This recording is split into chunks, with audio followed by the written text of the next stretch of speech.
how this government has been in mission mode. Let's talk about one of the missions, and that is Make in India. The Make in India week just concluded in Mumbai. From a manufacturing perspective, what is it that you would like? And in the light of the fact that the GST continues to be in limbo, but perhaps we will see a roadmap signaling the move towards GST, what would you like to see this budget address? Well, as far as GST is concerned, obviously that's a disappointment for the industry, manufacturing industry, and obviously nothing will happen in the budget on GST. But I'm certainly hoping that either in the budget session, and if not budget session, monsoon session, GST will come back, and I would hope that we will get an approval for it and implement GST either on 1st October or 1st April. It will be very disappointing if that does not happen, because I think it's established without any doubt that GST is going to be good for the economy overall and good for the efficiency of the economy overall. When I come to Make in India, the big event that happened in Mumbai, I consider it to be a great success, a very big showcase for India's power in manufacturing. And I personally was very impressed with the whole show. I participated quite a bit. I think as we look at it, the interest in investing in manufacturing in India from outside India certainly is going up. That there's no doubt about. A lot of MOUs were signed, but I'm not going to read too much into those numbers. What is still lacking is the investment that is happening from within India into manufacturing to the level that government would like to see. And the focus now also has to come in on how do we get investment from within India into manufacturing. For that, there are certain things that need to be done in terms of enabling investment, certain things that need to be done in terms of facilitating export from India, which I think needs a lot of focus in my view, that how do you facilitate export from India. Again, it's not a budget matter, but perhaps in trade policy that can come in on how do we facilitate export from India. And also, clearly, the demand generation will automatically bring investment. You don't need to do anything. If demand happens, then investments will happen automatically. But there is a feeling right now that perhaps there is more thrust on sort of getting outside India investment into manufacturing than India investment. At least that's the feeling that some of us get. And I would like to see how we have the same focus on Indian investment. The ease of doing business, a lot of work has been done. Some of it has sort of filtered on ground. Some of it is not filtered on ground. And that focus should continue and very important. And longer term, we have to focus on technology if we really want to make in India work, which is again not so much of a budget issue, but some thrust coming on technology in the budget to kind of promote technology so that Make in India becomes sort of a much bigger aspiration for us than just becoming a sweatshop. That leads me to Startup India and Digital India. Vivek, lots of promises that have been made by the government. What would you like to see specific? Because a lot of these items will have to be incorporated into the budget for them to be a reality, the promises made. That's right. So on Startup India and Digital India, the good thing is we now have very identified, specified items that need implementation.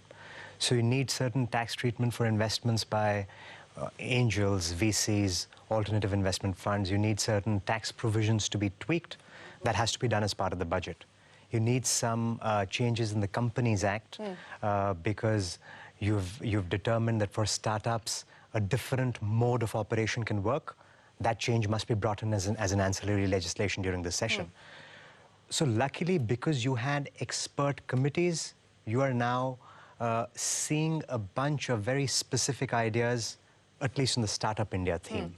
And one would imagine that given the wide consensual approval that those provisions have got, it would not be very difficult for the government to implement all of that. Okay. That does not even take away revenue from the budget, etc. So I would expect to see in toto all of the recommendations that we have seen and which the government has also publicly supported come in the legislation in the manner it is intended. Okay. And in the manner it is intended is a very important proviso that I add to all drafting that I've seen with this government, that I've seen with governments over the last so many years. Yes, Gokul, you want to add to that? We saw, for example, that the government did bring in the place of effective management rules last year. And then when they started getting fleshed out, it's created more agony than it solved. We brought in the ICDS, the tax rules, which is there. And again, they have not had the effect of easing business. They've actually caused greater complexity in business. So I think if you go back to what Vivek is saying, yes, the drafting of the rules is a very important step, including on the roadmap for taking away the exemptions or putting the sunset on exemptions.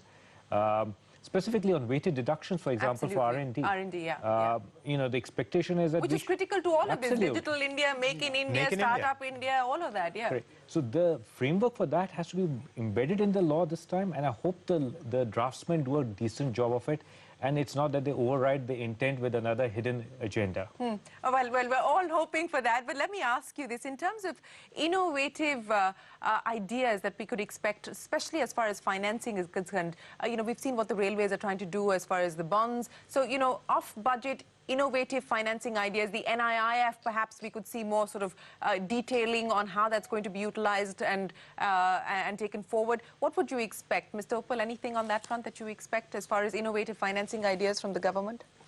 But I think and especially on the public-private partnership, in the light of the fact that the Kelkar recommendations have already been submitted. I think one thing that, you know, that has really eluded us in the recent years is the effectiveness of the PPP. I think we need to really revitalize this. And the Kelkar committee has made some very, very good recommendations to revive the whole process. I think what is missing today in the economy, the government is, of course, putting a lot of money to kickstart the economy, but the contribution from private sector is conspicuously missing. One way to get them in without putting too much capital in is to revive the PPP thing.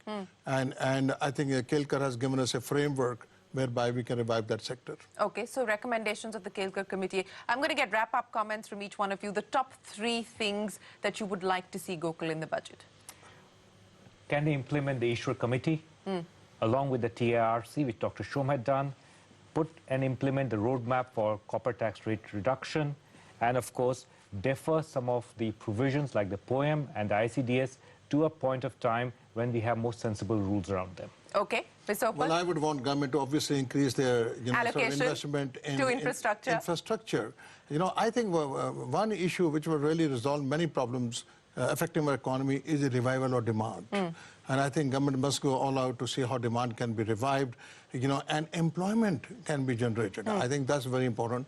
Second thing, which has been much talked about, but I never fail to say it again, is I think the government has to reduce the lending rate to the industry. Okay. At 11 to 12% is a bit too high for anyone to invest, especially from the private So the governor sector. will say, you stick to the fiscal consolidation roadmap and I'll see what I can do as far as interest rates are concerned. But I think the governor's intention is very good with regard to the fiscal, you know, deficit control.